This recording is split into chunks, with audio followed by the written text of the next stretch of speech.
Hello everybody, welcome to my series of video tutorials about Maltego Chlorine Community Edition. This is Cylon Null speaking, and in this video tutorial I would like to show you which are the information that we can get from a website, which type of transforms we can execute within that website. So the first thing I would like to mention is just to remember another video tutorial that I showed you before. The website is an entity that generates a transform from the DNS name. So in the first place I'm going to show you which are the four transforms that belongs to website that are generated from the DNS name. So let's drag and drop a website. Let's change this label. Let's type google.com, and the first transform that I'm going to execute is the domain. Let's say we want to know which is the domain of 3w.google.com. So in order to get that information, right click on the icon and we'll select to domain DNS. When I click this transform, it gets the domain, in this case google.com. Another useful info that you can get from a website is the IP address. So in this case, right click this website and we will select to IP address DNS transform. When we click on it, we get in this case 5 IPs that we already have, just to investigate, just to analyze those IPs.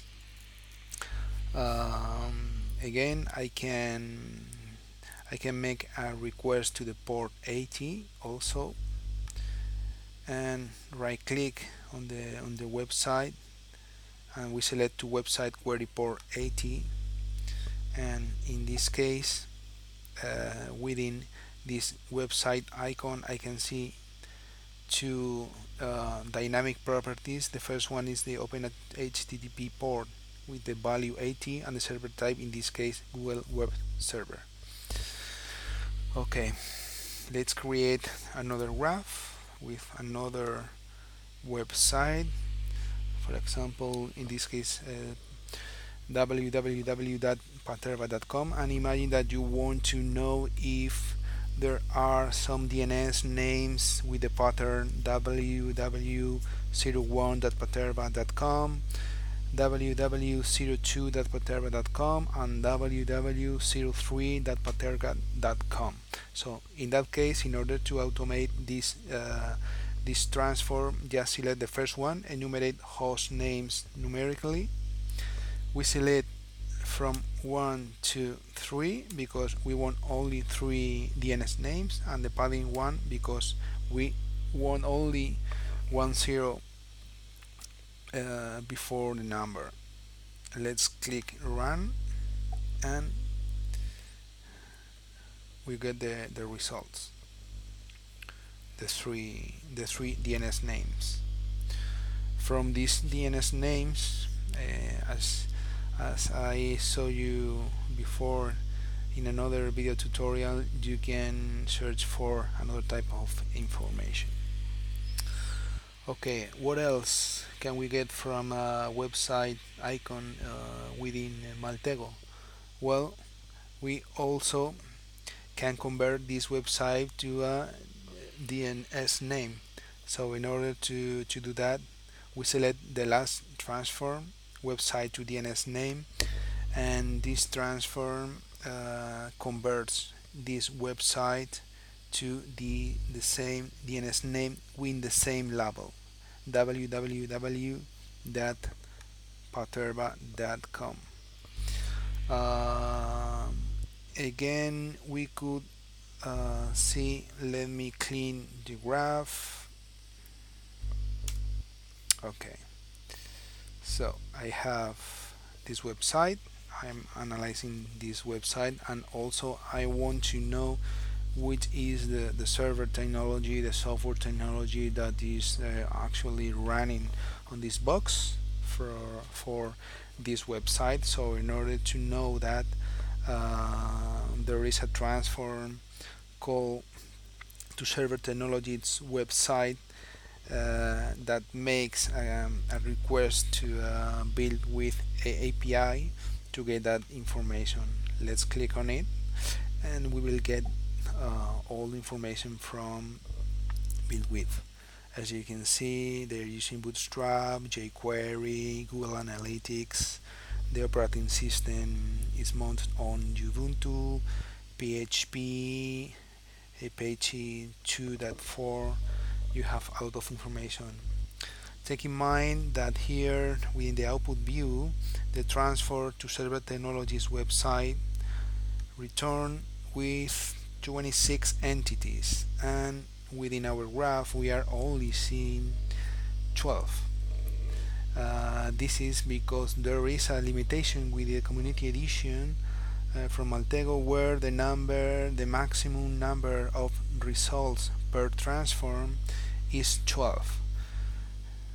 You can see that I can move this slider to another value, and this is the maximum number of results that we can get from a transform. So that's the reason why we are currently get only 12 icons, but in reality there are 26 entities. There are more information about the server technologies related to this website.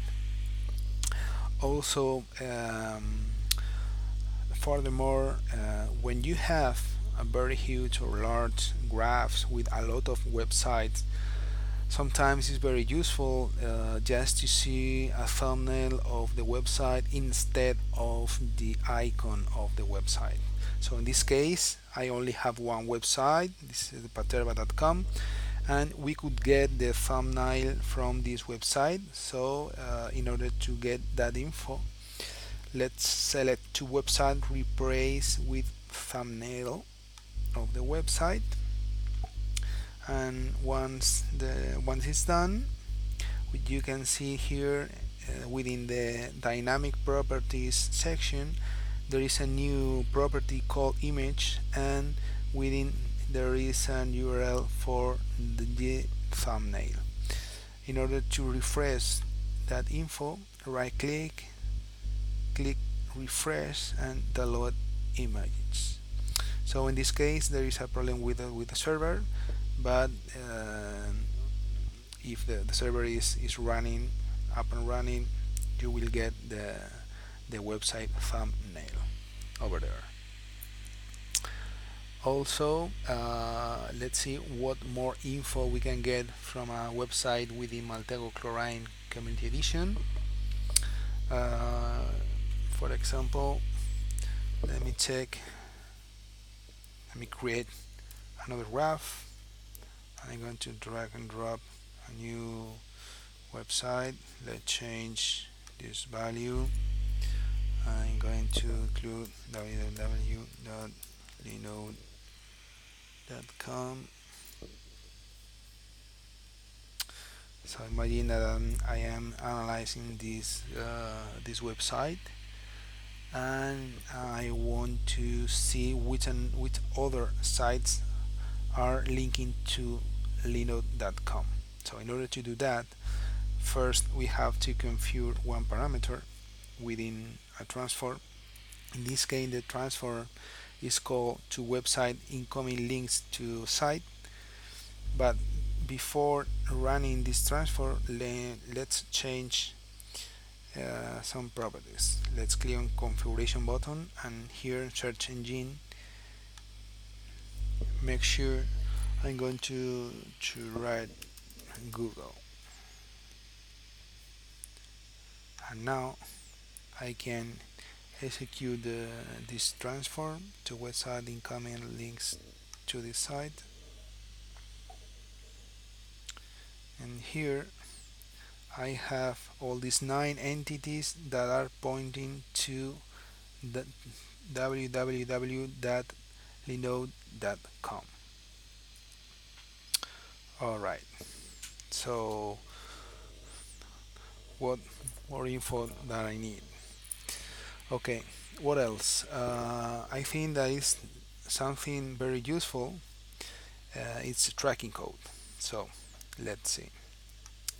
Let's imagine that we are analyzing the paterva.com website and we want to know if maybe, I don't know, if the owner of, if the user that has registered a Google Analytics, this code has been shared by another website.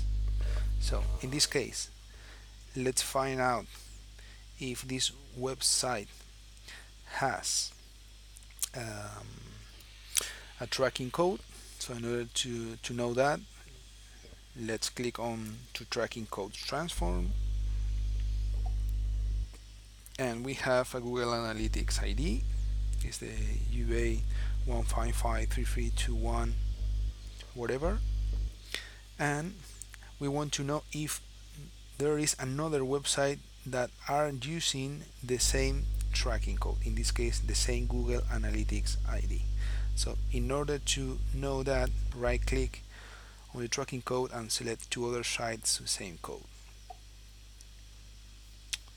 So here we can infer that the owner of the paterva.com has also maltego.blogspot.com and www.luckyallen.com.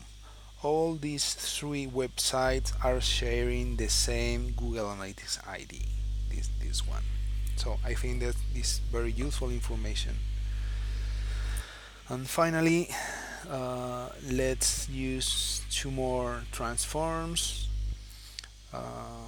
Let me copy this website to another graph just to have a cleaner look at user interface, and imagine that you want to know which emails are hosted within this website. So we have another transform that makes, or that acts as a spider crawling this website and try to find all the emails pattern from it. So right click this website and we will select mirror email address found. If I select that, the transform is running and I got all these 12 emails that have been found within this website. Let's see what happens if we want to know the external links that are already embedded within this website. Imagine that you want to know which external links are stored within this website. So in order to know that information, let's select mirror external links found. The transform is running and we will get all the external links that are included within this website. I have pound.com, ThreadMiner, Taya.global, Google.com, LinkedIn, whatever. So that's all from my side. As a summary, I would like to mention that the info that we can get from a website, we can get the domain, the IP address, we can make a request to the port 80, we can convert a website to DNS name, also we can get which is the technology that is running on this website. We can replace the icon with a thumbnail of the website. Also we can see which links are incoming to the site. We can use tracking codes just to know which another sites are using the same tracking codes. That's a clue. And finally, by spidering the sites, we can get all the email addresses from the website and also the external links. So thank you very much for your attention, and we will see you on next videos. And please, if you find these videos useful, please subscribe to my channel. Thank you very much. Bye bye.